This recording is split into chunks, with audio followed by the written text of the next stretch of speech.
1968-ൽ പട്ടിണിയും പ്രയാസവുമായി നടക്കുന്ന കാലത്താണ് അബ്ദുൽ ഖാദർ അബുദാബിയിലേക്ക് പുറപ്പെട്ടത്. അവിടെ 5 വർഷം അബുദാബി ടെലിവിഷനിൽ. പക്ഷേ ചെക്കിങ്ങിനിടെ രേഖകളില്ലാത്തതിനാൽ നാട്ടിലേക്ക് തിരിച്ചയച്ചു.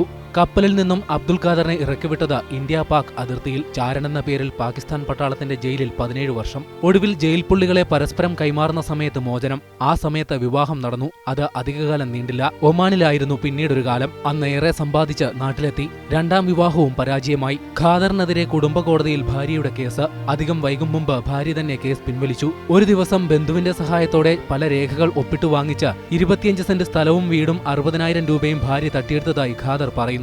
മൂത്ത മകളുടെ വിവാഹത്തിനായി ബന്ധുക്കൾ കൊണ്ടുപോയി. എന്നാൽ വിവാഹം കഴിഞ്ഞപ്പോൾ തുള്ളി വെള്ളം പോലും നൽകാതെ പറഞ്ഞയച്ചു. വീട്ടിൽ പോകാൻ പറ്റായി വന്നു. അവിടെ പോയാലും മാറ്റാത്ത പെണ്ണുങ്ങളല്ലേ, അവർക്ക് ഇഷ്ടമില്ല, നമ്മളെ കേട്ടുള്ളൂ. ഇന്ന് ഒരു വശം തളർന്ന അബ്ദുൽ ഖാദർ ചെറിയ ഒരു മുറിയിൽ ബംഗാളി തൊഴിലാളിയോടൊപ്പമാണ് താമസം. മാസം 5000 രൂപ മരുന്നിനു മാത്രം വേണം. അടുത്ത വീട്ടുകാർ നൽകുന്ന ഭക്ഷണമാണ് ജീവൻ പിടിച്ചു നിർത്തുന്നത്. പ്രവാസത്തിന്റെ ദുരിതങ്ങളെല്ലാം അവസാനിപ്പിച്ച് ഖാദറിക്ക മടങ്ങിയെത്തിയത് വിശ്രമജീവിതം നയിക്കാനായിരുന്നു. എന്നാൽ ഇന്ന് ദുരിതവും അവഗണനയുമാണ് അദ്ദേഹത്തിന് കൂട്ട്. തൃശൂർ ചാവക്കാട് നിന്നും ക്യാമറാമാൻ ഷിജു ചിറ്റൂരിനൊപ്പം അഫ്താബുർ റഹ്മാൻ, മീഡിയ 1.